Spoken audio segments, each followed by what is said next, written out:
আসসালামু আলাইকুম। সবাই কেমন আছেন? আশা করি সবাই ভালো আছেন। আজ আপনাদের জন্য নিয়ে এসেছি গল্পের ৩য় পর্ব। আশা করি গল্পটি আপনাদের ভালো লাগবে। তাহলে চলুন শুরু করা যাক। টুকটুকিকে পাওয়ার উপলক্ষে বড় করে পাঠিয়ে রাখলো। অনেকক্ষণ আগেই টুকটুকিকে রেডি হতে বলা হয়েছে। তাই আদর গেল টুকটুকিকে নিয়ে আসতে। দরজা খুলে রুমে প্রবেশ করতেই থমকে দাঁড়ায়। চোখ বড় বড় করে চারিদিকে দেখতে লাগলো। পুরো ঘর লণ্ডভণ্ড হয়ে আছে। সাজার জন্য যে ড্রেস আর কসমেটিক দেওয়া হয়েছে সেগুলো সব ঘরের মেঝেতে গড়াগড়ি খাচ্ছে।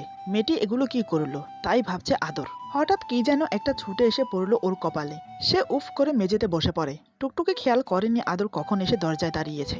আদরের মুখের শব্দটা শুনে তখন পিছন ফিরে তাকায়। দেখে আদর কপালে হাত দিয়ে মেঝেতে বসে আছে। টুকটুকি নিজের ভুলটা বুঝতে পারলো। একই তো বেচারি মুখে কথা বলতে পারে না, তাই হাঁ করে তাকিয়ে থাকে। মাথায় আঘাত পেয়ে আদর হিতাহিত জ্ঞানশূন্য হয়ে যায়। প্রচুর রাগ হতে থাকে ওর। ততক্ষণে কপাল গড়িয়ে গাল বেয়ে রক্তের ফোঁটা পড়তে থাকে মেঝেতে। চট করে তাকালো টুকটুকির দিকে। ইচ্ছে করছিল কষে দুটো থাপ্পড় মারে, কিন্তু টুকটুকির মুখ পানে চেয়ে কিছুই করতে পারল না। কারণ কান্না করতে করতে চোখ মুখ ফুলে গেছে। মাথার কোঁকড়ানো চুলগুলো মুখের সামনে লেপ্টে আছে। অদ্ভুত একটা মায়া সৃষ্টি হয়েছে ওর মুখে। তা দেখে আদর নিজেকে সামলে নেয়, ধীর পায়ে ওর দিকে এগোয়। টুকটুকি ভয়ে পিছুপা হতে থাকে। আদর বলে, তুমি ভয় পেও না, আমি তোমাকে কিচ্ছু করব না, প্লিজ তুমি শান্ত হও। টুকটুকি কিছুটা শান্ত হয়। আদর ওর কাছে গিয়ে ওর হাত ধরার চেষ্টা করে, কিন্তু টুকটুকি ধরতে দেয়নি। সে ইশারায় বলে, আমি বুঝতে পারিনি। এই বলে হাত জোর করে মাফ চায়। আদর কষ্টের মাঝেও হেসে বলে, আরে মাফ চাইতে হবে না, আমি কিছু মনে করিনি। টুকটুকি ইশারায় বলে, কিন্তু রক্ত ঝরছে যে। আদর হাত নামিয়ে দেখে পুরো হাত রক্তে ভেসে গেছে। ব্যথাও করছে প্রচুর পরিমাণ। তারপরও নিজেকে স্বাভাবিক করে টুকটুকিকে শান্ত রাখার জন্য বলে, ও কিছু না, আমি ফাস্টিং করিয়ে নেব, তুমি চিন্তা করো না। টুকটুকি নিজেকে খুব অপরাধী মনে হচ্ছে, তাই সে ইশারা করে বলে, আমি করে দিচ্ছি। তারপর সে পুরো ঘরে ফাস্টিং বক্স খুঁজতে লাগলো। আদর বুঝতে পেরে ফাস্টিং বক্স বের করে দেয়। সে যেন টুকটুকির চোখে নিজের প্রেম দেখতে পায়। তারপর টুকটুকি নিজের হাতে আদরের কপালটা ব্যান্ডেজ করে দেয়। তারপর হাত জোর করে ইশারা করে বলে, আমাকে বাসায় নিয়ে চলো, মাকে দেখব। কথাটা আদর বুঝতে পারে, নিশ্চয়ই ওর মায়ের জন্য মন খারাপ করছে। আদর উভয়দায় নিয়ে যাবে। তা শুনে টুকটুকির চোখ মুখ উজ্জ্বল হয়ে ওঠে। আমি আবার ফোন করলাম রেহানা ফুফুর কাছে। আমার ফোন পেয়ে তিনি আবার কান্নায় ভেঙে পড়েন। তিনি কাঁদতে কাঁদতে বলেন, বাবা তুই কবে আসবি? দ্রুত এসে বিয়ে করে আমার মেয়েকে আমার কাছে এনে দে। এই বলে আবার কান্নায় ভেঙে পড়ল রেহানা। আমি তাকে বললাম, চিন্তা করো না ফুপি, আমি খুব দ্রুত আসবো, আর ওরা নিশ্চয় খেয়াল রাখবে টুকটুকির। তুমি রোজ ওকে দেখে এসো। রেহানা বলে, আচ্ছা বাবা। আমি বললাম, আমি এখন রাখি তাহলে, অপারেশন আছে এরপর একটা, ভালো থেকো। রেহানা বলে, তুইও খেয়াল রাখিস নিজের, আর টুকটুকিকে নিয়ে একদম চিন্তা করবি না। আমি কল কেটে মোবাইল সোফায় ছুঁড়ে মারলাম। দেখতে দেখতে 1 মাস কেটে গেল। রেহানার খারাপ লাগাটাও এবার কমে এসেছে। টুকটুকি প্রত্যেক দিনই আসে এই বাড়িতে। কখনো রাতে দেখতে মন চাইলেও আদর নিজে নিয়ে আসে ওকে। আদর ছেলেটা বেশ ভালো, তাও বুঝতে পেরেছে রেহানা। এদিকে রাত 12টা বাজে 38 মিনিট। ছাদের বড় দোলনাটায় বসে আছে আকিকা। দৃষ্টি দূরের আদো আদো দেখা যাওয়া নদীতে। ভাবছে, মানুষের জীবনটা কেমন অস্থিরশীল। কোথায় এর শুরু আর কোথায় এর শেষ তা ঠাউর করা মুশকিল। আর ভালোবাসার এত ছড়াছড়ি চারিদিকে, যে কোনটা আসল আর কোনটা নকল বোঝা মঙ্গল অভিযানের থেকে কোনো অংশে কম না। তন্ময় আকিকার ঘরে তাকে না পেয়ে ছাদে এলো। চুপচাপ গিয়ে বসলো আকিকার পাশে। আকিকা নড়ল চড়ল না। অন্য সময় হলে এতক্ষণে তন্ময়ের এক কান নষ্ট করে ছাড়তো। তন্ময় হঠাৎ বলে, এই নদীটা খুবই সুন্দর তাই না? আকিকা বলে, দেখলে চোখের রেশ কাটে। নদীর ঠান্ডা বাতাসে শরীর শিহরিত হয়, ভালো লাগে খুব। তন্ময় বলে, কই আমার তো কাটে না।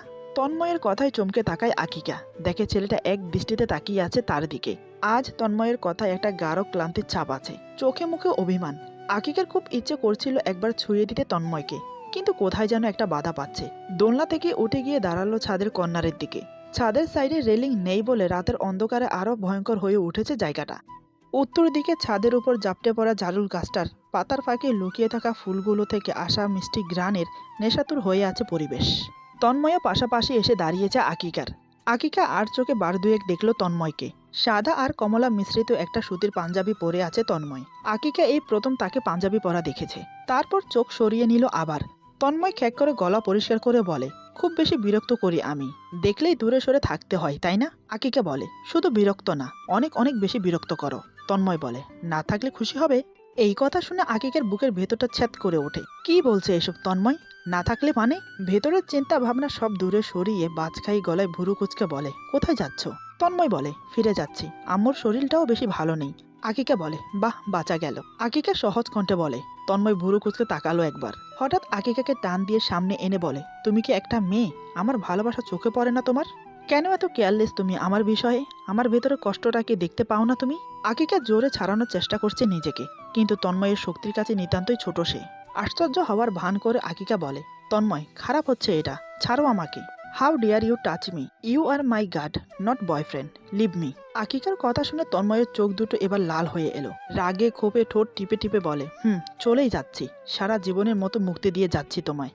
পরশু আমার ফ্লাইট, এরপর আর কোনোদিন আমার চেহারা তোমাকে দেখতে হবে না, কথা দিচ্ছি। But I love you forever. সারা জীবন অপেক্ষা করে যাব, বাট তুমি খুঁজে পাবে না আমাকে। আকিকা যেন ঘোরের মাঝে লুকিয়ে গেল। বেশি আসছে মন, অস্থিরতা ছড়িয়ে পড়ল সর্বাঙ্গে। ঘন শ্বাসকে ঠান্ডা করতে চোখ বুঝে লম্বা শ্বাস নিয়ে সর্বোচ্চ শক্তি দিয়ে ধাক্কা দিল তন্ময়কে। তন্ময় শক্ত হয়ে একই স্থানে দাঁড়িয়ে রইল, কিন্তু আকিকাকে ছেড়ে দিল। আকিকা বলে, কেন এমন করছো আমার সাথে? তন্ময় আবার আকিকাকে নিজের বুকের সাথে জড়িয়ে ধরে বলে, কারণ আমি তোমাকে ভালোবাসি। এই বলে আবার জোর করে আকিকার ঠোঁটে ঠোঁট ডুবায়। আকিকা নিজেকে ছাড়ানোর জন্য আবার হাত পা ছড়ায়, কিন্তু পেরে ওঠে না। তন্ময় নিজেকে হারিয়ে ফেলেছে আকিকার মাঝে। সে পরম তৃপ্তিতে নিজের তৃষ্ণা নিবারণ করতে থাকে। আকিকা অনেক চেষ্টা করার পর নিজেকে এলিয়ে দেয় তন্ময়ের বুকে। তন্ময় তাকে দুই হাতে আঁকড়ে ধরে, তার যেন নেশাই কাটছে না। সে দু চোখ বন্ধ করে আকিকার ঠোঁট চুষেই যাচ্ছে। এরই মাঝে কখন যে আকিকা তন্ময়কে জড়িয়ে ধরেছে সে নিজেও জানে না। দুজনে এক অজানা সুখে হারিয়ে গেল। হঠাৎ নিচ থেকে আদরের চিৎকারে আকিকা আর তন্ময় চমকে ওঠে। দুজনে একে অপরের দিকে তাকিয়ে কি হয়েছে বিষয়টা ঠাউর করার চেষ্টা করে। তারপর দৌড়ে নিচে চলে আসে। এসে দেখে টুকটুকি অজ্ঞান হয়ে পড়ে আছে। আদর তার পাশে বসে হাতের তালুতে তেল মালিশ করছে, মুখে পানি ঝাপটা দিচ্ছে। কিছুক্ষণ পর টুকটুকির জ্ঞান ফিরে। এদিকে আমি বিছানায় পাতা কালোর মাঝে লাল ছোপ ছোপ চাদরের দিকে নিষ্পলকভাবে তাকিয়ে আছি। মন আমার ভেতর আবদ্ধ নেই, ডুবে আছে টুকটুকিতে। বাড়ি ফিরেছি 1 মাস হলো। আমি তার কথা রেখেছি। বাড়ি ফেরার আগেই টুকটুকির পছন্দ মতো কুচকোচে কালোর মাঝে সোনালি পাথরের কাজের ভারী লেহেঙ্গা কিনে এনেছি। টুকটুকি তার বিয়েতে কালো পরবে বলেছে, সাথে অন্যান্য সব সরঞ্জাম। বিয়ের গহনাও গড়ে রেখেছেন রেহানা, কিন্তু টুকটুকি মোটেই কথা রাখেনি। দৌড়ে এসে জাপটে জড়িয়ে ধরেনি আমাকে, আমার বুকে মাথাও রাখেনি, বরং স্বার্থপরের মতো সব কথা চুকিয়ে দিয়ে সব আশা মিটিয়ে দিয়ে চলে গেছে। আমি বাড়ি ফেরার পর রেহানা ফুপির কাছেই জানতে পারি টুকটুকিকে নিয়ে ঢাকা চলে গেছে আদর। খুব কাঁদছিল মেয়েটা। যে নাম্বারে টুকটুকির সাথে এতদিন কথা বলেছি আমি, সেটাও নন রিচেবল বলছে। পুরো পৃথিবীটা যেন হঠাৎই কাল বৈশাখী ঝড়ের বিধ্বস্ত জমির মতো এলোমেলো হয়ে গেছে। সত্যি, নারীরা ঘরের সৌন্দর্য, মনের মাধুর্য। একজন নারী যেমন এক পুরুষের জীবনচিত্র সাজিয়ে তুলতে পারে, তেমন নিমেষে বিধ্বংসী পিস্তলের আঘাতে ধ্বংস করার ক্ষমতা রাখে। নারী মানে মোহনীয়, নারী মানে কোমলতা, নারী মানে সূর্যমুখীর মতো বিস্ফোরিত সত্তা, নারী মানেই ভালোবাসা, নারী মানেই ধ্বংসাত্মক। টুকটুকি তবে মরিচিকা ছিল আমার জীবনে, যাকে আমি পেয়েও ধরা দেয়নি। কষ্ট হচ্ছে আমার। হৃৎপিণ্ডটা বিনা দ্বিধায় কুরে কুরে ভেতরটা ক্ষত করছে। টুকটুকিকে ছাড়া যে আমি অভ্যস্ত নই। আমার ভালোবাসা তো কোনো মোহ নয়। আমার ভালোবাসা তার অনন্তলীল মাধুর্য নিয়ে চলতে থাকে আপন গতিতে। আমি উঠে বারান্দায় গিয়ে সিগারেট জ্বালালাম। এই 1 মাসে আমি বিভিন্নভাবে খুঁজেছি টুকটুকিকে। এদিকে ফজর কিছু কাজের জন্য আমেরিকা গিয়েছেন। আর ওনাকে আমি যতটুকু চিনি, লোকটা পুরোই পাগল প্রকৃতির। সে কখনোই চাইবে না যে আমি জানি টুকটুকি কোথায়। তবে টুকটুকিকে নিয়ে তার নতুন ফ্যামিলি হঠাৎ উদয় হয়ে যাওয়ার কারণটা মোটেই ঠাউর করতে পারছি না আমি। টুকটুকির জন্মের যথাযথ প্রমাণ তারা দিয়েছে, অর্থাৎ তার আপন লোক তারা। খারাপ কিছু তো করবে না টুকটুকির সাথে, তবে এরকম গা ঢাকা দেওয়ার মানে কি? আমি পরের দিন ভোরে ঢাকা চলে এলাম। এসেই গুলশানের রিজভির ফ্ল্যাটে উঠলাম। রিজভি আমার স্কুলের বন্ধু। কাকতালীয়ভাবে স্কুল থেকে আমাদের বন্ধুত্ব একসঙ্গ যাত্রা শুরু হয়। তারপর কলেজ, মেডিকেল সব একসাথেই পড়া হয়। রিজভির মা নেই, বাবা আর 2 বোন নিয়ে ছোট্ট ফ্যামিলি। আমি ঢাকা আসলে রিজভির কাছে থাকতে হবে, তা রিজভি নিজেই নিয়ম করে দিয়েছে। ঢাকা পৌঁছতে পৌঁছতে প্রায় দুপুর 3:30 বেজে গেল। দুপুরে খাওয়া দাওয়া করে একটু বিশ্রাম নেওয়ার পর রিজভি আমার ঘরে এলো। আমি তখন বের হবার প্রস্তুতি নিয়ে ফেলেছি। রিজভি অবাক কণ্ঠে বলে, এখনই কোথায় বের হচ্ছিস? একটু বিশ্রাম তো নিবি, কত পথ জার্নিং করেছিস। আমি বললাম, না রে, ছাড় সেসব। টুকটুকিকে ছাড়া 1 সেকেন্ড স্থির থাকতে পারছি না। বিশ্রাম কেমন করে নেব বল? শরীরের শান্তি দিয়ে কি হবে, ভেতরটা যে পুড়ে যাচ্ছে। রিজভি বলে, বুঝেছি আমি, কিন্তু এমন কেমনে করতে পারে ওই মানুষগুলো? একবার ইনফর্ম তো করার উচিত ছিল। আমি বললাম, জানি না, তবে মনে হয় ইচ্ছে করেই করছে, আমাদের থেকে সরানোর জন্য। কত দূর আর নিয়ে যাবে? আমার টুকটুকিকে তো আমি খুঁজে বের করবই, পাতালে নিয়ে লুকালেও। রিজভি বলে, কিন্তু এত বড় শহরে খুঁজবি কই দোস্ত? ঠিকানা জানার পরেও মানুষ খোঁজা ভয়ঙ্কর কাজ, আর এখানে তো পুরো ঢাকা শহর। আমি বললাম, আদর নামের যে ছেলেটা টুকটুকির ভাই, তার ঢাকা বনানী আর মিরপুরে নিজস্ব বাড়ি আছে। ওর বাড়ির কেয়ারটেকারের কাছ থেকে জানলাম। রিজভি বলে, 2 এলাকায় খুঁজতে হবে, তাই তো? আমি বললাম, অত্যাধিক বড়লোক মানুষ, বনানীর বাড়িটা বিশাল, সেখানে আগে খুঁজে নেই। রিজভি বলে, আচ্ছা চল, আমিও যাব। আমি বললাম, যাবি বলছিস, চল তবে। সত্যি প্রত্যেকটা বিপদে তুই পাশে থাকিস ভাই, তোর কাছে দিন দিন আমার ঋণ বাড়ছে। রিজভি আমার পিঠে চাপড় মেরে বলে, তোর জন্য এত ভালো লাইফ পেয়েছি আমি, সেখানে এসব কিছুই না, আর অত সব ফালতু কথা তুলবি না মুখে। আমি হাসলাম, প্রশান্তের হাসি। রিজভি আর আমি মিলে 2 দিন বনানীর সবটা খুঁজলাম, কিন্তু পাইনি টুকটুকিকে। এর পরদিন মিরপুর যাব বলে স্থির করে নিয়েছি। ওখানে তাকে পেতেই হবে, শুধু ভয় এক জায়গায়, আদর এই দেশে সেটেল না। যদি টুকটুকিকে নিয়ে আমেরিকা চলে গিয়ে থাকে তখন কি হবে? এদিকে এতবার কল করার পরেও তন্ময়ের ফোন বন্ধ পাচ্ছে আকিকা। Facebook ID delete, imo, WhatsApp, Instagram সকল জায়গা থেকে তন্ময় উধাও, ইমেল অ্যাকাউন্ট অকার্যকর। আকিকার নিজেকে পাগল পাগল লাগছে। একটা মানুষ মাত্র কয়েকদিনে কিভাবে হুট করে নিজেকে সোশ্যাল সাইট থেকে সম্পূর্ণ বিচ্ছিন্ন করে ফেলে, মাথায় ঢুকছে না আকিকার। কিন্তু তন্ময়কে সে হারিয়ে ফেলেছে এতটুকু ধারণা ঠিক হচ্ছে, খুব কষ্টও হচ্ছে। আকিকার মতে তন্ময়কে সে পছন্দ করে কিন্তু ভালোবাসে না।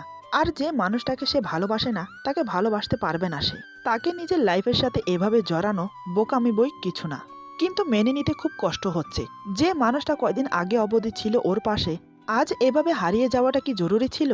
স্বামী স্ত্রী প্রেমিক প্রেমিকা ছাড়া কি পৃথিবীতে বাকি সম্পর্কগুলোর কোনো দাম নেই? এই তো, আদর ওকে ভালোবাসে না, তাই বলে কি ওকে ছেড়ে গেছে আদর? না তো, বরং বন্ধুর মতো পাশে থাকবে সারা জীবন। টুকটুকির অবস্থা বেশ নাজেহাল। আকিকাকে তার কাছে শাকচুন্নি আর আদরকে তার কাছে পিশাচের মতো মনে হচ্ছে। ওকে যেতেই দিচ্ছে না নুহাসের কাছে, রেহানার কাছে। আচ্ছা, ও কথা বলতে পারে না, অন্যদের মতো অনুভূতি প্রকাশ করতে পারে না, তাই বলে কি ওর কষ্ট নেই নাকি? ব্যথা হয় না? ওর আপনজন নেই? তাদের আদরের গহীনে থাকতে ইচ্ছে করে না? টুপ করে ধরে নিয়ে এসেছে নতুন একটা জায়গায়। ও বুঝতেই পারেনি, নুহাসের নাম্বারে অনেক ট্রাই করার পরও লাগছে না। কি করবে ও এখানে? আচ্ছা, ও আদরকে শিউলি ফুল যখন দিয়েছিল তখন আদর অনেক খুশি হয়ে ওকে বাড়ি পৌঁছে দিয়েছিল। আজও নিশ্চয়ই দেবে। বাহ, কি সুন্দর আইডিয়া, এত বুদ্ধি ওর, আগে তো জানতোই না, মনে মনে ভাবছে টুকটুকি। বাড়ির সামনে ছোটখাটো একটা বাগানের মতো আছে, উঠে সেখানে গেল। সেখান থেকে শিউলি ফুল মুঠো ভর্তি করে টুকটুকি চলল আদরের ঘরে। টুকটুকিকে আসতে দেখে আদর খুব খুশি হলো। এখানে নিয়ে আসা পর্যন্ত টুকটুকি তেমন কথা বলেনি আদরের সাথে। আদর বলতে গেলেও এড়িয়ে চলে যায়। আজ তাকে হঠাৎ নিজের রুমে দেখতে পেয়ে মনে মনে খুব খুশি হলো। টুকটুকি আদরের সামনে গিয়ে মুঠো ভর্তি শিউলি ফুল আদরকে দিল। যদিও আদর শিউলি ফুল পছন্দ করে না, সে ভাবটা গোপন করে হাসি মুখে 2 হাত বাড়িয়ে ফুলগুলো নিল। তারপর হাসি মুখে বলে, এগুলো আমার জন্য এনেছো? ধন্যবাদ। দাঁড়িয়ে কেন, বসো। টুকি মাথা নেড়ে বলে, হ্যাঁ, আপনার জন্য। তারপর ইশারাতে বলে, আমি বাড়ি যাব, এখানে থাকবো না, আমি আমার নুহাসের কাছে যাব। এ কথা শুনে আদরের মুখটা কালো হয়ে গেল। সে বেশ বুঝতে পারছে নুহাসের প্রতি টুকটুকির মনের টান। এদিকে আমি সিগারেটের ধোঁয়া উড়িয়ে দিয়ে ফাঁকা রাস্তা দিয়ে হেঁটে যাচ্ছি। ইদানিং সিগারেটের অভ্যাসটা বেড়েছে আমার। নিঃসন্দেহে এর কারণটা টুকটুকি। ওই পিচি মেয়েটাকে আমি পাগলের মতো এতটাই ভালোবাসি যে আকাশ পাতাল এক করে দিতে পারি ওর জন্য, তাও আমার চাই টুকটুকিকে। 1:35 বাজে হাত ঘড়িতে। ডানে বামে তাকিয়ে দেখলাম রাস্তাটা ভুতুড়ো হয়ে আছে। আলোবিহীন রাস্তায় খানিক দূরে দূরে ল্যাম্পপোস্টের আলোয় একটা দুটো কুকুর শুয়ে আছে। খিদে পেয়েছে খুব আমার, সেই সকালে খেয়ে বেরিয়েছিলাম। এরপর পেটে আর কিছু পড়েনি। মিরপুর 1, 2, 3 খুঁজেছি কিন্তু পাইনি। বাসায় যেতে আরো ঘন্টাখানেক লেগে যাবে। তাছাড়া ওদিককার রাস্তায় জ্যামও পড়বে অনেক। একটা ছোটখাটো রেস্তোরাঁতে ঢুকে পড়লাম আমি। চারিদিকে কাঠের পুরাতন বেঞ্চি পাতা। 2-1 জন লোক কয়েকটা টেবিলে বসে আড্ডা দিচ্ছে। আমার হাতে এখন টাকাও বেশি নেই, যা ছিল সব বাস ভাড়া, রিক্সা ভাড়া আর পুলিশের পকেটে গেছে। এটিএম বুথটাও নেই আশেপাশে। একটা বাচ্চা ছেলে সবার খাবার দাবার দেওয়ার কাজ করছে। আমি ওকে ডাকতেই দৌড়ে এলো। এই পিচ্ছি, এদিকে আয়। ছেলেটা বলে, স্যার কন, কি খাইবেন, কি দিমু? আমার টুকটুকির খিচুড়ি পছন্দ, আমার সাথে থাকলে হয়তো তাই খেতে বায়না ধরতো। আমি একটু গম্ভীর কণ্ঠে বললাম, ভুনা খিচুড়ি আছে? ছেলেটা বলে, হ আছে। এটা খাইবেন, সাথে কি দিমু? আমি বললাম, সাথে গরুর মাংস ভুনা থাকলে দে, আর না হলে ডিম ভাজি দে। ছেলেটা বলে, আচ্ছা, গরুই আছে। রেস্তোরাঁ থেকে বের হয়ে একটা টং দোকানে চা খেয়ে রওনা হলাম হসপিটালের দিকে। রিজবির আজ নাইট ডিউটি। হাসপাতালে যেতেই রিজবি অবাক হলো আমাকে দেখে। আমাদের পুরো বন্ধুদের মধ্যে সবচেয়ে আকর্ষণীয় দেখতে ছিলাম আমি। হাসি খুশি, শক্তি, সামর্থ্য। কিন্তু ওর সামনে এখন যে ছেলেটা দাঁড়িয়ে আছে সে মোটেই তেমন নয়। রিজবি ব্যাপক বিরক্ত নিয়ে ভুরু কুচকে বলে, খেয়েছিস রাতে? আমি বললাম, খেয়েছি। রিজবি বলে, সত্যি নাকি মিথ্যা? আমি ওর কথায় হেসে উঠে বললাম, আরে দোস্ত, একটু আগে খাইলাম খিচুড়ি আর গরু মাংস দিয়ে। রিজবি বলে, তো তোর চেহারা এই বিধ্বস্ত অবস্থা কেন? দেখা তো মনে হইতাছে ভিক্ষা করে বাড়ি ফিরছস, ডাক্তারই তো মনে হয় সব ভুইলা গেছস। আমি প্রসন্নে হাসলাম। রিজবির মেজাজ এবার আরো গরম হলো। সে বলে, এমন ভাবে কয়দিন চলবি? নিজের একটু খেয়াল তো রাখতে হবে নাকি? না হলে টুকটুকিকে খুঁজবি কেমনে? আমি আবারও হাসলাম। রিজভি রাগে গজগজ করতে করতে বলে, তুই শুনছিস আমি কি বলছি? পাগল হয়ে গেছিস? আমি বললাম, আরে দোস্ত চেতস কেন? আমি পাগল হইনি। আমার কিছু ভাল লাগে না, কোনো কাজেই মন টেকে না, সব অসহ্য লাগছে। টুকটুকের হাসির আওয়াজ কানে বাড়ি খায়। ওর ইশারাগুলো মনে পড়ে। ওর পছন্দ অপছন্দগুলো আমার পছন্দ হয়ে গেছে। বুকটা ফাঁকা লাগে রে, অনেক ব্যথা হয় এখানে। আমি শাহাদাত আঙ্গুল দিয়ে বুকের বাম পাশটা দেখাই ওকে। রিজভির খুব অসহায় লাগছে আমার কণ্ঠ শুনে। রিজভি অনুই করে বলে, এভাবে বলিস না প্লিজ, আর তো মাত্র কয়দিন, তারপরেই তো খুঁজে পেয়ে বিয়ে করে নিবি টুকটুকিকে। এভাবে ভেঙে পড়িস না। আমি বললাম, মিরপুর ৮ নম্বরে আছে ওই আদরের বাড়ি। রিজভি বলে, তুই খুঁজে পেলি? গিয়েছিলি বাড়িতে? রিজভি উৎসাহ কণ্ঠে বলে, বড় বড় চোখ করে চেয়ে আছে আমার দিকে। আমি সংক্ষিপ্ত উত্তর দিলাম না। রিজভি বলে, তাহলে? আমি বললাম, কাল যাব। রিজভি বলে, আমিও যাব, এখন বাড়ি চল। আমি বললাম, তোর না ডিউটি এখন? রিজভি বলে, রোকসানা আর বাবর আছে, সামলে নেবে, তোর বিশ্রামের দরকার, চল আমার সাথে। আমি বললাম, না, ডাক্তারের নিজের ব্যক্তিগত জীবনের আগে নিজের প্রফেশন, আমি একাই যাই। রিজভি বলে, তোকে একা ছাড়ছি না আমি। আমি বললাম, তাহলে সকালেই যাব বাড়ি, এখানেই আছি রাতে তোর চেম্বারে। রিজভি বলে, তুই বড্ড জেদি নুহাস। আমি বললাম, সে আমি ছোট থেকেই। তারপর রিজভির চেম্বারে ঢুকে ফ্রেশ হয়ে বড় সোফাটায় টান টান হয়ে শুয়ে পড়লাম আমি। ঘুমিয়েও গেলাম খানিক বাদে। এদিকে টুকটুকের ঠোঁটের হাসি দেখে সমুদ্রের ঢেউয়ের মতো খুশির জোয়ার খেলে গেল আদরের মনের কিনারায়। একটা মেয়ে এতটা বাচ্চা কি করে হতে পারে? এতটা প্রশান্তি ওই হাসিতে। আসলে নারী শব্দটার সাথে পবিত্রতা শব্দটাই শুধু খাপ খায়। আদরের চোখ মুখ কুঁচকে এসেছিল যখন টুকটুকি ওকে শিউলি ফুল দিয়ে আমার কাছে যাওয়ার বায়না ধরেছিল। এখানে আসার পর থেকে টুকটুকির মুখে আনন্দের ছিটে ফোটাও দেখেনি আদর। ভেবে নিয়েছিল এই ছোট হৃদয়টাতে হয়তো অনেকটা আঘাত করেছে আদর, তাই হয়তো অভিমান করে আছে, আস্তে আস্তে সব ঠিক হয়ে যাবে। কিন্তু টুকটুকির মুখে বারবার আমার কথা শুনে ওর চিন্তাটা আরও গম্ভীর হতে লাগলো। এদিকে আকিকা টুকটুকিকে কি একটা রান্না শেখাচ্ছিল। আ ধ্বনি তুলে টুকটুকি তা গভীর মনোযোগে শিখছে। একটু ভুল হলে আকিকা বকছে আর দুষ্টুমি করে হাসছে টুকটুকি। আদর ওই দিকটাতে এগিয়ে যেতেই নজরে পড়ল ওর। নাকের পাটা ফুলিয়ে মুখটা লাল করে নিজের রুমে চলে গেল টুকটুকি। আকিকা হতভ্রম হয়ে চেয়ে রইল। গালে হাত দিয়ে বসে আছে রেহানা। নিজেকে পৃথিবীর সবচেয়ে বড় বোকা মনে হচ্ছে তার। মনোরমা তার লাঠি ঠেকিয়ে নেমে এলো উঠানের দিকে। আমাকে দেখে আশেপাশে তাকালো। চশমা খুলে মুখের গরম হাওয়া দিয়ে কাপড়ে ঘষে আবার চোখে দিয়ে বলেন, টুকটুকি আমার নাতনি, সোনামণিটা কই? কই লুকাইয়া আসোস রে সিমরি? বুড়ি বয়সে কি এত খুঁজতে পারি? বাইর হইয়া আয়। মনোরমার কথা শুনে রেহানার কান্নার বেগ আরো বাড়ল। মনোরমার কপাল কুচকালো, নাকের পাটা ফুলিয়ে বলে, অহন অমনে কাইন্দ না তো, মাইয়াডার কষ্ট হইব। কতদিন পরে আইছে। আমি মনোরমা দাদুকে একবার দেখে বাড়ির সিঁড়িতে বসলাম। আজ সকালে রিজভি আর আমি ঢাকা থেকে বাসায় ফিরলাম। আমি কিছু বলার আগেই রিজভি বলে, টুকটুকি নেই দেশে, আমেরিকা নিয়ে গেছে ওকে 14 দিন আগেই। এই কথা শুনে মনোরমার ভেতরটা ছেদ করে উঠল। নাতিকে দেখবে বলে অনেক কাঁচা আমের আর তেঁতুলের আচার বানিয়ে রেখেছে মনোরমা। রিজভির কথা শুনেও ঠান্ডা হয়ে আছে মনোরমা। বিপদেও প্রচণ্ড ভেবে চিন্তে কাজ করতে পারে মনোরমা। কোমল গলায় মনোরমা বলে, এত তাড়াতাড়ি? আমি ভাঙা গলায় বললাম, টুকটুকির দার্জিলিং পছন্দ ছিল, হানিমুনে নিয়ে যাওয়ার জন্য আমি আগে থেকেই পাসপোর্ট বানিয়ে রেখেছিলাম। ফুপি সেটাও দিয়ে দিয়েছে, তাই তো দ্রুত নিয়ে যেতে পেরেছে। মনোরমা বলে, তুই যাবি না ওরে আনতে? আমি এক পলক দেখলাম মনোরমা দাদুর দিকে। পায়ের আঙ্গুলে আঙ্গুল ঘষিয়ে নিচু সুরে বললাম, পৃথিবীর যে প্রান্তেই নিয়ে যাক না কেন, আমার টুকটুকিকে আমি নিয়ে আসবই আমার কাছে। মনোরমা বলে, আমিও যামু, আমারে লইয়া চল। এই বলে আত্মনাদ করে উঠল মনোরমা। উপস্থিত সকলে হকচকিত হয়ে গেল। আমি বললাম, পাসপোর্ট? মনোরমা বলে, হজ কইরা আইলাম না, পাসপোর্ট আছে আমার। আমি বললাম, এত জার্নি শরীরে সইবে না। মনোরমা বলে, পারমু আমি যামুই, আমারে লইয়া চল। ভেজা কণ্ঠে মনোরমা বলে। আমি কিছু একটা ভেবে বললাম, আচ্ছা ঠিক আছে। এদিকে টুকটুকিকে নিয়ে হসপিটালে এসেছে আদর, কারণ টুকটুকি আবার অজ্ঞান হয়ে পড়ে গেছে। এই নিয়ে 7-8 বার চিন্তিত চাহনি ডাক্তারের।